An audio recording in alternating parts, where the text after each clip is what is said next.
خواہ وہ میرے سگے بہن بھائی ہی کیوں نہ ہوں۔ افتخار صاحب کی آخری بات پر طیبہ خاتون نے ناگواری سے پہلو بدلا اور ایک سرد نگاہ عائشہ پر ڈالی جو بازو کی پشت سے اپنی آنکھیں بے دردی سے صاف کر رہی تھی۔ ہمیں کیوں اعتراض ہونے لگا عائشہ پر؟ لہجے میں طنز اور تلخی تھی، لیکن مصلحتاً وہ خاموش رہیں کہ ان سے حجت اور بحث کا کوئی فائدہ نہیں تھا۔ وہ شروع سے ہی ایسے تھے، کسی بات پر اڑ جاتے تو کبھی بھی انہیں ہلایا نہیں جا سکتا۔ افتخار صاحب نے سر اٹھا کر سامنے بیزار سی بیٹھی طیبہ خاتون کو دیکھا اور آہستگی سے اپنے مخصوص دو ٹوک انداز میں بولے، دیکھو طیبہ، میرا خاندان ابا جان اور امی کی وفات کے بعد افضال، تم اور سعیدہ پر مشتمل ہے۔ افضال کی بیوی کی تم دونوں بہنوں سے کبھی نہیں بنی اور تم جب بھی پاکستان آئیں تمہارا قیام میری طرف ہی تھا۔ میں نے ایک باپ کی طرح تم تینوں کا خیال رکھنے کی کوشش کی ہے اور اس بات کا اعتراف تو تم بھی کرو گی کہ میرا شروع سے ہی شادی کا کوئی ارادہ نہیں تھا، لیکن جب میرے استاد محترم فاروقی صاحب نے اپنی بیوہ بیٹی کے رشتے کی بات کی تو میں انکار نہیں کر پایا، اور میرا خدا گواہ ہے کہ میں نے اس ذمہ داری کو پوری طرح نبھانے کی کوشش کی۔ اللہ نے اگر مجھے اولاد نہیں دی تو یقین کرو مجھے ذرا برابر بھی دکھ یا گلہ نہیں، اور مجھے عائشہ کی صورت میں کبھی بھی اس کمی کا احساس نہیں ہوا۔ اور پھر عذرا نے جس طرح میری بہن بھائیوں کا ہر موقع پر خیال رکھا، میں اس کا احسان بھی نہیں اتار سکتا، اور اس بات کی گواہی تو تم بھی دو گی۔ چلو میرا نہ سہی مرحومہ کے احسانوں کا تھوڑا سا بدلہ چکانے کے لیے تم سب لوگ ہماری عائشہ کے معاملے میں اپنا دل بڑا کر لو۔ افتخار صاحب کی شدت جذبات سے آواز پھڑا گئی، کمال کرتے ہیں بھائی صاحب، ہم نے کیا کہا ہے؟ طیبہ خاتون ناگواری سے کہتے ہوئے کھڑی ہو گئیں۔ عائشہ کا دل بہت اداس ہو رہا تھا، کھل کر رونے سے ہی سارا غبار نکل سکتا تھا۔ افتخار صاحب نے ٹھنڈی سانس بھری اور ڈھیلے سے انداز میں صوفے کی پشت سے ٹیک لگائی بولے، طیبہ ہر بات ضروری تو نہیں کہ زبان سے کہی جائے۔ افتخار صاحب کے لہجے میں محسوس کی جانے والی دکھ کی کیفیت کو دیکھ کر طیبہ خاتون بھی لمحہ بھر کو خاموش ہو گئیں اور پھیکی سی ہنسی کے ساتھ باہر نکل گئیں اور کچن میں جا کر ہی سکون کا سانس لیا جہاں ان کی چھوٹی بہن سعیدہ نوکروں پر برس رہی تھیں۔ مجھے سمجھ نہیں آتا کہ ہمارے جانے کے بعد اس گھر کا کیا بنے گا۔ ہر شخص اپنی من مانی پر اترا ہوا ہے۔ نوکروں نے بھی ہٹ حرامی اور کام چوری شروع کر رکھی ہے۔ طیبہ باجی، مجھے تو ابھی سے ہول اٹھ رہے ہیں۔ آپ تو 40ویں کے بعد دبئی چلی جائیں گی، اور دوسری بھابھی کو اتنی توفیق کہاں کہ باپ جیسے جیٹھ کے گھر جھانک کر دیکھ لے۔ بلکہ اس سے کیا گلہ جب اپنا بھائی ہی پرایا ہوا بیٹا ہے، اور اوپر سے مجھے بھی منظور صاحب کے اسلام آباد سے فون پر فون آ رہے ہیں کہ گھر ڈسٹرب ہو رہا ہے، واپس آ جاؤ۔ سعیدہ بیگم نے ہفتے بھر کی سبزی اپنی نگرانی میں دھلواتے بڑی بہن سے فکرمندی سے کہا کہ خفگی سے بھرپور انداز میں جو فریج کھولے اندر سے کچھ تلاش کر رہی تھیں۔ طیبہ باجی کیا ہوا؟ وہ بری طرح ٹھٹکی۔ اب کہ طیبہ خاتون نے آم کا ملک شیک والا جگ باہر نکالا اور تیکھے تیوروں کے ساتھ گویا ہوئیں، دفع کرو، تمہیں کیا ضرورت ہے پریشان ہونے کی؟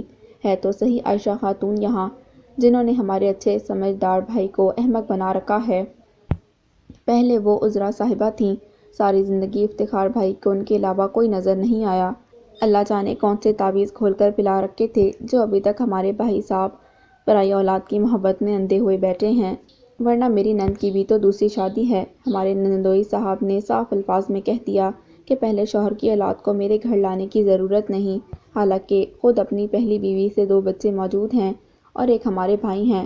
پہلی جوانی میں ہی ایسی دین سے لو لگائی کہ دنیا بھلا بیٹھے، جو اللہ اللہ کر کے شادی کرنے کا ارادہ کیا تو اس بیوہ کو اٹھا لائے، اور ہم بہنوں کے سارے ارمان دھرے کے دھرے رہ گئے۔